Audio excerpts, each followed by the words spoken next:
informativo. A 14 aumentó la cifra de heridos tras desplomarse el techo de un concurrido centro comercial en la ciudad de Bogotá, la capital de Colombia, en la tarde de ayer. Los afectados sufrieron heridas leves, según los registros médicos. Pese a ello, todos fueron trasladados a centros asistenciales. El reporte de las autoridades indica que fue una estructura de drywall la que se desprendió en el tercer piso del tradicional establecimiento. Generó pánico, por supuesto, entre quienes estaban de visita allí. Según los testigos, inicialmente pensaron que se trató de una balacera, por lo que mucha gente corrió hacia las salidas del centro comercial. Esta edificación fue evacuada de manera total mientras se evalúan los daños y además se confirma la causa del desplome.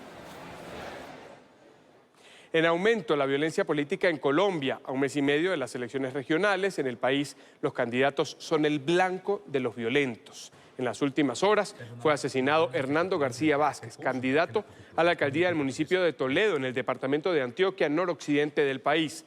El representante del gobernante de Partido Centro Democrático fue víctima de un atentado con arma de fuego y, según testigos, habría recibido hasta 13 impactos de bala. Un helicóptero de la Fuerza Aérea lo iba a trasladar hacia la ciudad de Río Negro para que recibiera atención especializada, pero en el camino lamentablemente falleció debido a la gravedad de las heridas. Según reportaron las autoridades, García Vázquez no había recibido amenazas. El asesinato de este político ocurre en la misma semana en la que la candidata a la alcaldía de Suárez, en el departamento del Cauca, fue asesinada e incinerada junto a otras 4 personas. También sigue en aumento la violencia contra líderes sociales en Colombia. Las autoridades del departamento de Nariño, en el suroccidente del territorio, han confirmado el asesinato del activista comunitario José Cortés Sevillano. Este docente recibió varios disparos cuando departía en un establecimiento nocturno en el corregimiento de Llorente, zona rural de la ciudad de Tumaco. La víctima era presidente de la Junta de Acción Comunal de ese corregimiento. La policía ahora mismo investiga si el líder había recibido algún tipo de amenaza. Y los recientes asesinatos de líderes indígenas y candidatos políticos han puesto en evidencia las fallas en el sistema de garantías del posconflicto colombiano. Esto según advierten los expertos. Tras la firma del acuerdo de paz en el año 2016, señalan, esto ha dado cabida a la presencia de disidentes de la FARC. Este es un informe de nuestra cadena aliada, La Voz de América. Disparan es a quien hoy estamos defendiendo los territorios, en este caso la Guardia Indígena.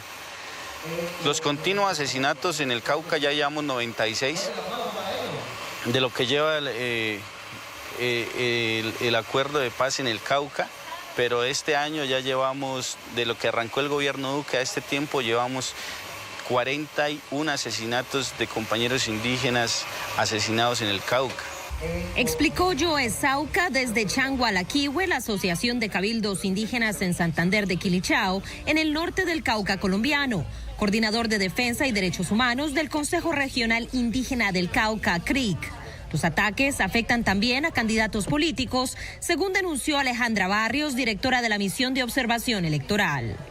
Tener unos francotiradores que les disparan a 2 guardias indígenas claramente genera para toda la comunidad de ese territorio temor, porque lo que tienen es el bastón simbólico de mando. No tienen un arma con el cual puedan responder los ataques que están recibiendo. Líderes indígenas que están trabajando directamente en las comunidades del norte del Cauca han identificado denuncias importantes que podrían ser una seña del resurgimiento de grupos al margen de la ley. Los métodos que utilizan en las poblaciones indígenas vulnerables en el tema de reclutamiento. Ya se presentó el primer caso aquí en norte del Cauca. Tenemos otros 2 en la zona tierra adentro, o sea, 2 menores en 2 resguardos indígenas. Violando acuerdos establecidos en esos territorios, según Alberto Sánchez, asesor de la Secretaría de Seguridad y Justicia de Cali y experto en crimen organizado. ¿A qué se debe el cambio? Es una buena pregunta.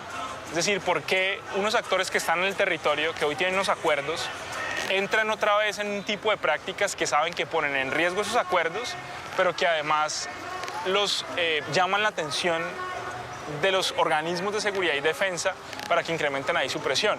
Y buena parte de la respuesta pasa, 1, porque estamos en época electoral y los incentivos se mueven en muchas direcciones, y 2, el rol de las economías ilegales hoy en esos territorios.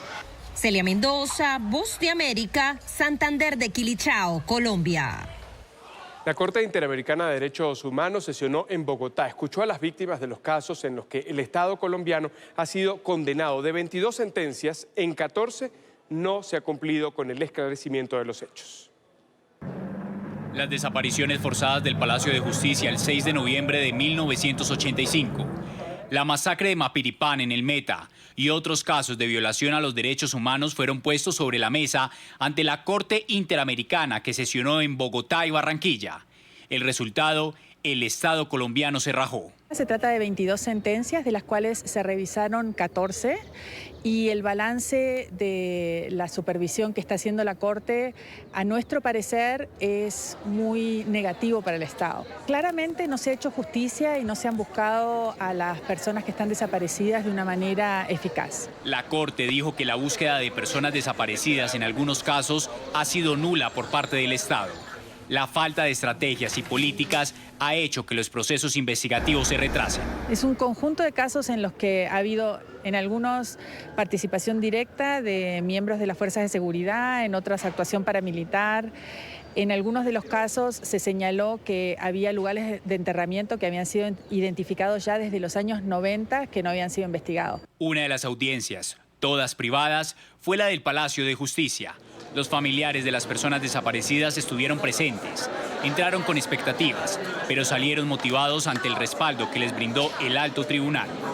Sentimos como un profundo cariño hacia la Corte y también pensamos que la Corte está haciendo un gran trabajo. Pero como todos sabemos, nosotros vivimos en un territorio llamado Colombia, que es nuestro país, donde la corrupción y la impunidad es el pan de cada día. En la diligencia, la Fiscalía reconoció que sí hubo desaparición forzada en el caso del Palacio de Justicia. En este caso sí hay desaparecidos forzadamente en el caso Palacio de Justicia, desautorizando lo que dijeron sus subalternos en la sesión, en audiencias públicas a medios la semana pasada. Los casos revisados por la Corte fueron los sucedidos entre los periodos de 1985 y 1998. En representación del gobierno colombiano, delegados de Cancillería, Fiscalía, Medicina Legal y varios ministerios rindieron sus versiones. Las nuevas disidencias de las FARC estarían adquiriendo armamento con los cárteles mexicanos a cambio de coca. Narcotraficantes de ese país estarían hoy presentes en 4 departamentos colombianos. La muerte de alias Gildardo Cucho, identificado por el ejército como el tercer hombre más fuerte de la disidencia de alias Gentil Duarte, dejó en evidencia toda una estructura dedicada a reconfigurar la nueva guerrilla. Información de inteligencia militar indica que este hombre era el puente entre los carteles mexicanos de Sinaloa y Jalisco Nueva Generación y los disidentes para intercambiar droga por armas.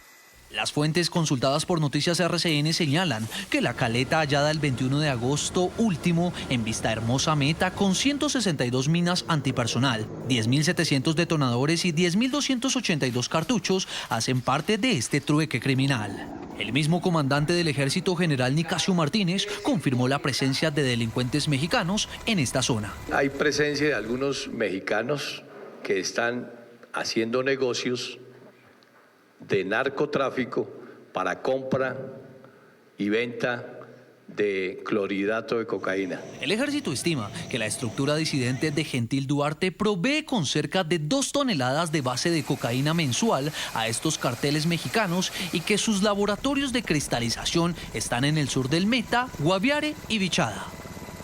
En México aumentó la cifra de víctimas mortales tras el ataque a un bar en Veracruz. Este sábado, otro de los jóvenes que resultó herido en los hechos falleció por la gravedad de las quemaduras y una falla orgánica múltiple. El hombre de 21 años, que era uno de los empleados del establecimiento, permaneció más de una semana en terapia intensiva. Según el reporte de la Fiscalía, el ataque ocurrido el 27 de agosto pasado y en el que el bar fue incendiado con ciudadanos en su interior fue una represalia de bandas criminales a sus propietarios porque se negaban a pagar extorsión. El presidente Andrés Manuel López Obrador aseguró que el responsable es un joven de 15 años. Uno de los que roció la gasolina en este bar, un joven, 15 años, él mismo se quemó la mitad de su cuerpo. Entonces, nunca más abandonar a los jóvenes.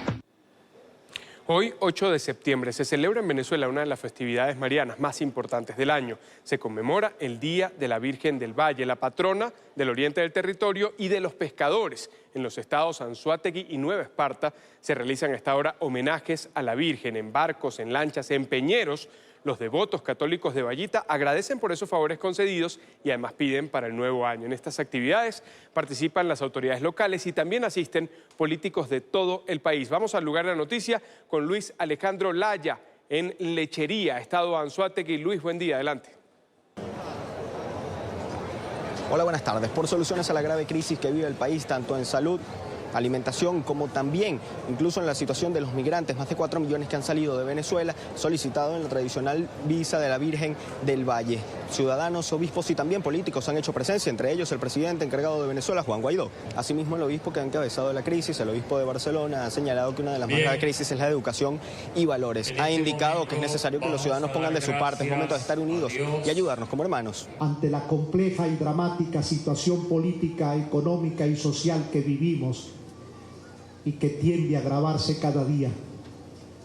La dificultad para conseguir los alimentos de la cesta básica, con sus secuelas de hambre y desnutrición, el deterioro creciente de las condiciones de salud con sus lamentables consecuencias, la migración de millones de venezolanos a otros países en busca de mejores condiciones de vida y las dificultades de acogida e inserción en las sociedades que los reciben. Muchos han perdido sus vidas o son presa de los mecanismos de la prostitución y de la trata de personas.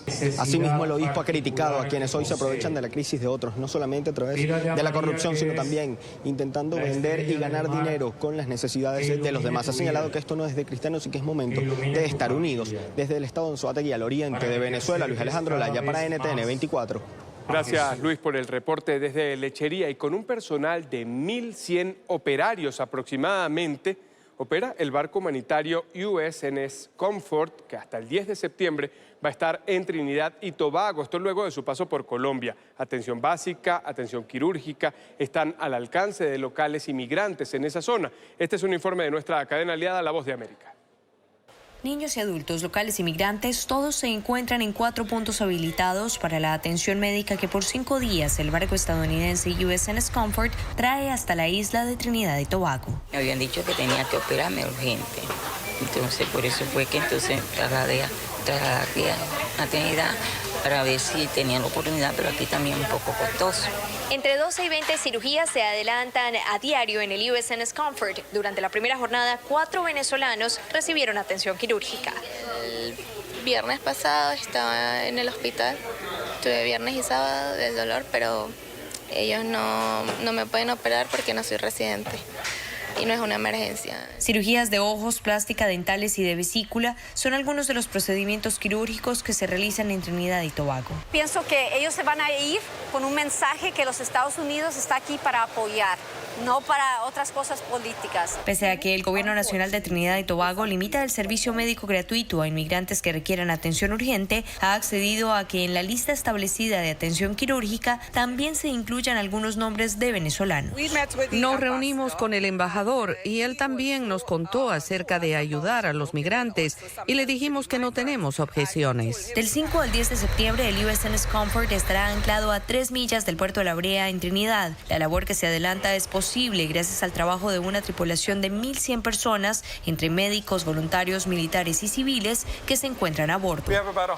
Alrededor de 100 marineros civiles ayudan a transportar la nave por todo el planeta, ayudan con el ancla y ofrecen asistencia variada a bordo. Contamos con un personal de 450 médicos a bordo que brindan toda la atención médica y los demás que apoyan en todo el barco, ofreciendo desde cortes de cabello hasta cocinar 3.000 comidas al día o lavar la ropa. Aparte de las labores que tienen lugar en el barco, en tierra firme hay 3 puntos disponibles para atención básica de pacientes. Laura Sepúlveda, Voz de América, Trinidad y Tobago.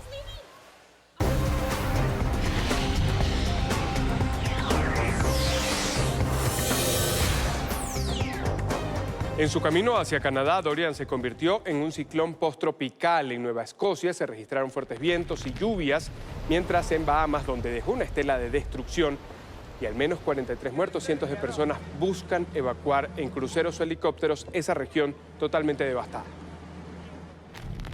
Hay alerta por los intensos vientos y precipitaciones que se han producido en Nueva Escocia, así como por posibles marejadas ciclónicas. Instamos a que revise su propiedad y lo cerca que está del agua. Si no siente que está segura, trasládese a un lugar cuyo interior sea seguro. Entre tanto, en Bahamas adelantan operativos de evacuación de miles de damnificados. Por aire o por el mar movilizan a los afectados. Al menos 1.000 personas, entre habitantes del lugar y turistas, fueron trasladadas en barco al puerto de Palm Beach, en la Florida. Agradecemos a los Estados Unidos por abrirnos las puertas. Realmente necesitamos la ayuda en estos momentos.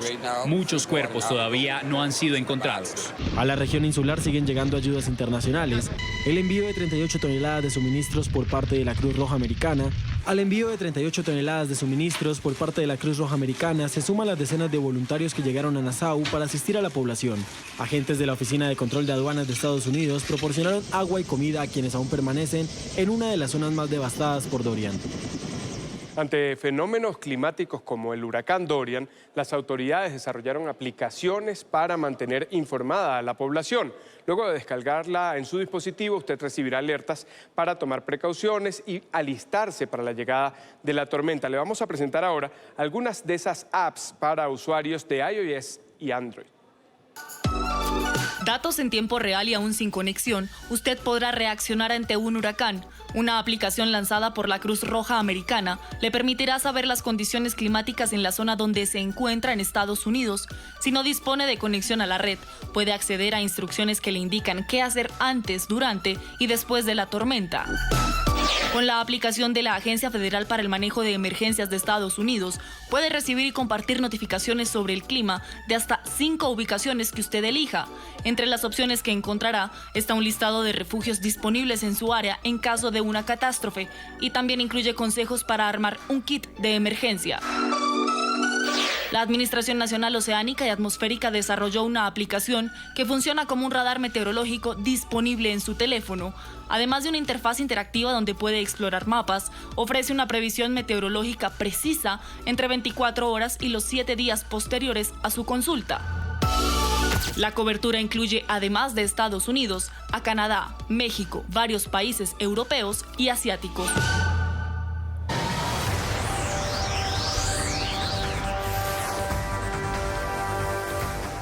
Tensión entre Estados Unidos y los talibanes. El grupo terrorista afgano amenazó a Washington tras la cancelación de las conversaciones de paz anunciada anoche por el presidente Donald Trump. El gobierno estadounidense asegura, mientras tanto, que contempla reabrir los diálogos si es que el talibán cumple con los acuerdos. Afganistán estaría a puertas de un recrudecimiento de la violencia. Los talibanes advirtieron hoy que la decisión del presidente Donald Trump de cancelar las conversaciones de paz podría generar nuevas pérdidas de vidas de ciudadanos estadounidenses en territorio de la República Islámica. En un tono amenazante, el grupo insurgente emitió un comunicado. Ambas partes estaban preparándose para el anuncio y la firma del acuerdo de paz, pero ahora el presidente de Estados Unidos suspendió el diálogo de paz. Esto provocará más pérdidas a Estados Unidos. Su credibilidad se verá afectada. Su posición en contra de la paz quedará expuesta al mundo. Las pérdidas de vidas y activos aumentarán. Y es que el mandatario republicano sorprendió con el anuncio en la noche de este sábado a través de su cuenta en Twitter. Trump aseguró que había cancelado la reunión secreta de este domingo y por separado con los principales líderes talibán y el presidente de Afganistán en su residencia de descanso en Maryland. La decisión llegó después de que el grupo insurgente admitiera estar detrás de un atentado terrorista en Kabul en el que murió un soldado estadounidense y otras 12 personas. La tensión tras el anuncio aumentó en territorio afgano y el presidente llamó a los talibanes a continuar las conversaciones y mantener la paz en la nación. Creemos firmemente en un proceso que pueda ser dirigido por el gobierno y el pueblo afgano y que nos lleve a una paz digna, una paz sostenible y una paz en la que los talibanes ya no maten a los afganos. Así que eso es lo que pensamos. Pese a la tensión latente, Estados Unidos aún contempla reabrir las negociaciones con los insurgentes y no retirar por ahora las tropas de territorio afgano. Teníamos el compromiso de los talibanes de hacer un anuncio público formal de que romperían con Al Qaeda, una demanda estadounidense que se remontaba hasta el presidente presidente Bush. El presidente Trump apoyó esos esfuerzos. No vamos a retirar nuestras fuerzas sin asegurarnos de lograr los objetivos. Cualquier reducción en nuestras fuerzas se basará en condiciones reales, no en compromisos, sino en condiciones reales en el terreno. Diplomáticos estadounidenses han estado conversando durante meses con representantes de los talibanes para acordar un plan de retiro de miles de soldados estadounidenses a cambio de garantías de seguridad de los talibanes.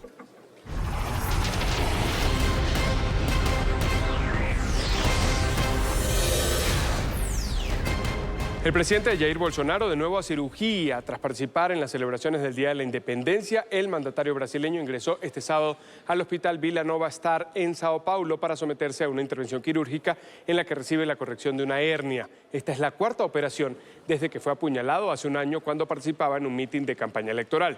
Bolsonaro dejó encargado al vicepresidente, el general de la Reserva Hamilton Mourão, quien va a ejercer interinamente el cargo por lo menos hasta el jueves. Francia y Rusia enviaron ayuda a Bolivia para hacer frente a los incendios forestales. Un equipo de bomberos franceses llegó hasta Santa Cruz para respaldar las labores que buscan extinguir las llamas que azotan grandes extensiones de bosque montañoso y ha consumido cerca de 1 millón de hectáreas. El sábado, este lunes, va a llegar proveniente de Rusia un avión que arrojará agua sobre los principales focos encendidos. Está previsto que llegue otro avión que lleva 50.000 litros de Rusia para combatir. Es decir, Bolivia, con apoyo internacional, preparándose para enfrentar este incendio que evidentemente hace mucho daño a la biodiversidad y a las familias que habitan en esta zona. ¿Amazonia o Amazonía? ¿Tilde o no tilde? Muchas personas se preguntan cuál es la forma correcta. Nosotros consultamos con expertos en el uso del lenguaje y en la siguiente nota les explicamos cuál de las dos es la correcta. ¿Amazonia o Amazonía? Esa es la duda que tienen algunos ciudadanos a la hora de referirse a la región que bordea el río Amazonas, con el bosque tropical más grande del mundo y que se extiende por Colombia, Brasil, Perú y otros países de Sudamérica. Amazonía. Pues me parece como más directo eso, ¿no? ¿Amazonia o no? Amazonía. Amazonía. Lo normal. Otras personas entregan una explicación del uso del lenguaje. Dicen que la pronunciación varía de acuerdo al tema al que hacen referencia. Amazonía para referirme a la región, o sea, a lo que tiene que ver con nuestro Amazonas. Y Amazonia, pues sí, de pronto en alguna mitología y en algunas palabras de temas de arte y de historia encuentra uno este vocablo. ¿Y qué dice la norma? Amazonia es la forma clásica, tradicional, que por ejemplo en la Academia Colombiana de la Lengua se insistió mucho a los medios de comunicación y a la gente que habita la zona, se les decía no digan Amazonía sino Amazonia. El uso cotidiano del término permite emplear la palabra Amazonia o Amazonía. Según los expertos, las dos formas son válidas. El uso pues se convierte en ley, ya un uso que es difícil de erradicar. La mayoría de la gente, incluso los que viven en la zona, dicen Amazonía y la academia acoge también esa forma como correcta. Las reglas también aplican en otros casos. También uno dice Hungría, también es válido decir Rumanía, aunque sea más frecuente Rumania. 20.000 años de antigüedad indemne al cambio climático. El glaciar peruano Huascarán, con casi 5.000 metros de altitud, es uno de los Andes que ha sufrido el impacto del calentamiento global. 14 científicos peruanos, estadounidenses y europeos extraen muestras para obtener información crucial que permita entender cómo evitar el deshielo. Este es el glaciar Huascarán en Perú. Es uno de los pocos glaciares que han sobrevivido al cambio climático. Un grupo de científicos de América Latina, Europa y Estados Unidos recorrió miles de kilómetros para llegar hasta este sitio en el Parque Nacional Huascarán para descubrir por qué es indemne a los gases de efecto invernadero. A través solamente de un cilindro pequeño que va a profundizarse aproximadamente 170 metros de profundidad y se va a extraer. Obviamente eso no va a causar ningún efecto ni daño en el macizo de hielo del Nevado Huascarán, pero a través de la información que nos da ese hielo, con la información y análisis científico, podemos ver la evolución del mundo. El grupo de científicos recoge milenarias muestras durante aproximadamente 30 días. El hielo recolectado será enviado a la Universidad Estatal de Ohio en Estados Unidos para un análisis minucioso y así determinar nuevos métodos para luchar contra el cambio climático.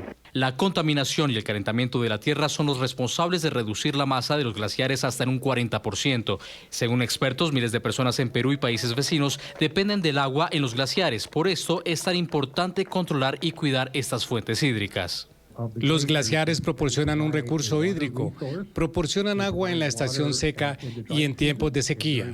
Por lo tanto, la verdadera preocupación aquí en Perú y en los glaciares de todo el mundo es que estamos perdiendo ese suministro de agua. Los glaciares se están reduciendo y esto tiene un tremendo impacto en la gente del Perú, ya que casi el 50% de su población vive en las zonas desérticas de la costa oeste y esas poblaciones depende del agua que proviene de los ríos que provienen de glaciares de los Andes. Los glaciares son el segundo volumen de agua más grande tras los océanos de agua salada. Es por ello que si su existencia se ve mermada, las consecuencias serán devastadoras para el planeta y el consumo de agua potable.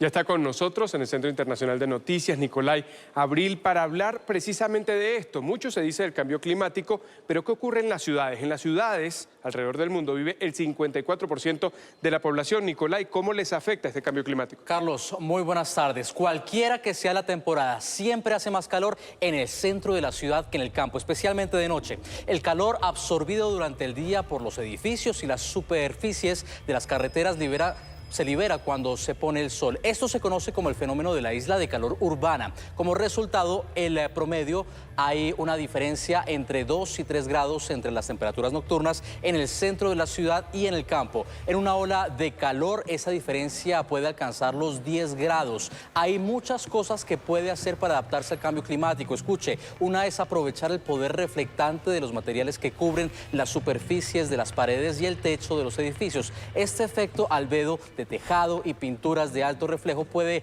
reducir la temperatura de 1 a 3 grados. Al pintar carreteras y edificios blancos se puede obtener ganancias de hasta el 10% a nivel del suelo. También es esencial hacer que las ciudades sean más verdes, techos verdes y la creación de jardines donde los árboles dan sombra y mantienen los niveles correctos de evapotranspiración. Las carreteras pueden limpiar con una manguera, en particular con sistemas de rociadores integrados en los pavimentos. El asfalto debe abandonarse en favor de superficies porosas como caminos pavimentados que hacen posible que el agua se filtre en el suelo. Instale más fuentes de evaporación de agua que contribuye además a una caída de la temperatura ambiente a través de la generación de bolsas frías. Ponga el viento a trabajar impulsando el flujo libre de aire entre los edificios. Así se evita, Carlos, que el aire caliente se estanque.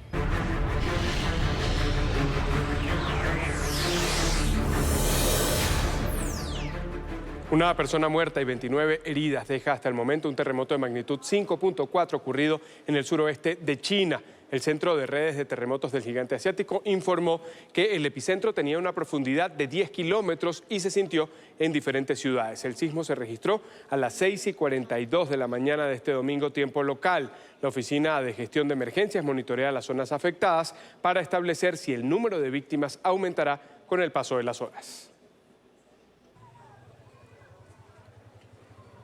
Nueva jornada de manifestaciones en Hong Kong, pese al anuncio del gobierno local de tumbar el polémico proyecto de extradición a China continental, volvieron a salir a las calles para rechazar las políticas de Carrie Lam.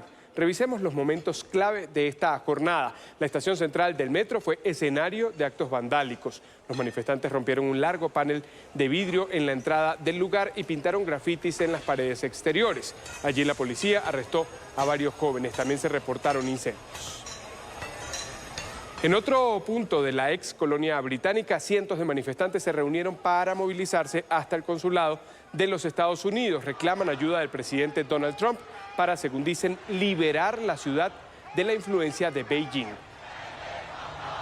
Una agente de la policía de Hong Kong fue vista persuadiendo a una periodista para que despejara una de las avenidas. La reportera acompañaba a los manifestantes en la estación central del metro cuando fue derribada accidentalmente.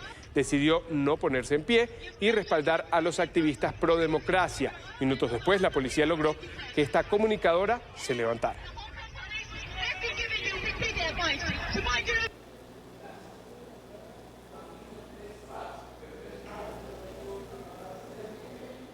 Miles de personas se congregaron en Antananarivo, Madagascar, para la misa papal. Los fieles empezaron a llegar desde anoche a ese terreno arquidiocesano en la capital para asistir hoy a la celebración eucarística de la segunda etapa de la gira de Francisco por África. El pontífice se reunió este fin de semana con líderes de la sociedad civil y los invitó a luchar con fuerza contra la corrupción. El pontífice católico arremetió contra la que llamó cultura del privilegio. Guardiamoci intorno. Quanti uomini e donne. Mientras miramos a nuestro alrededor, cuántos hombres y mujeres, jóvenes y niños están sufriendo, esto no es parte del plan de Dios. Cuán urgentemente Jesús nos llama a morir a nuestro egoísmo, nuestro individualismo y nuestro orgullo. De esta manera podemos permitir que triunfe el espíritu de fraternidad, un espíritu nacido del lado traspasado de Jesucristo, en el que nacemos como la familia de Dios y en el que todos podemos sentirnos amados, entendidos, aceptados y apreciados en su dignidad. Decenas de personas en Zimbabue despiden a Robert Mugabe. El líder, calificado por muchos como un héroe tras la independencia del país, falleció el viernes a sus 95 años. Mugabe permaneció hospitalizado desde abril en Singapur y al momento de su deceso estaba rodeado por su familia. Permaneció al frente del régimen por 37 años. Los restos de Mugabe serán repatriados y posteriormente recibirá un funeral de Estado. El dirigente fue criticado por sus acciones contra la oposición, por fraudes electorales, así como por su violenta reforma agraria lanzada a principios de este siglo.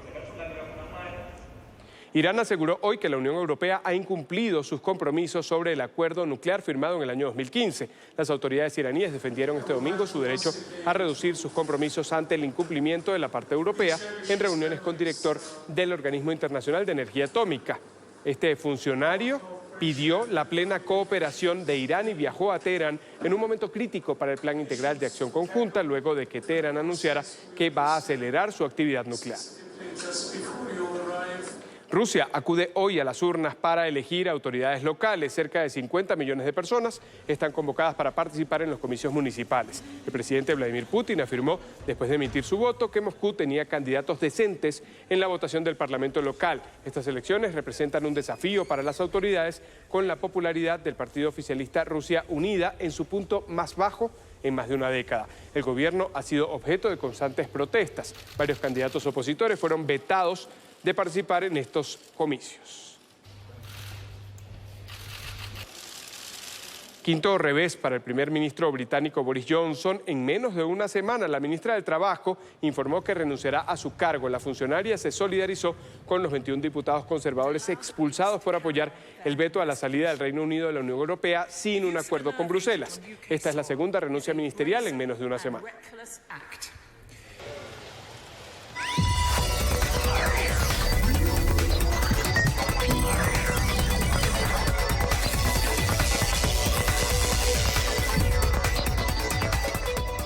Facebook estaría trabajando en una nueva apuesta para continuar incursionando en el mercado de la mensajería. La aplicación irá de la mano con Instagram y permitiría acercar mucho más a los usuarios. El proyecto que la gigante de Cupertino estaría desarrollando es conocido como Threads, o en español Hilos. Sería una aplicación complementaria a Instagram y busca conectar a sus usuarios con quienes más interactúan en esta red social, es decir, las personas que hacen parte de su lista de amigos cercanos. Y es que aunque resulte similar a lo que ya ofrecen, la iniciativa busca ampliar los servicios ofrecidos. Medios especializados en tecnología indican que además de compartir fotos, videos o mensajes con las creativas herramientas que posee Instagram, Threads permitiría compartir la ubicación, el porcentaje de la batería de nuestro dispositivo móvil y nuestra velocidad si es que estamos en movimiento. Estas opciones pueden añadirse manualmente o habilitarlas para que sean automáticas. Así, la compañía estadounidense busca competir con Snapchat, otra aplicación que ya está en el mercado.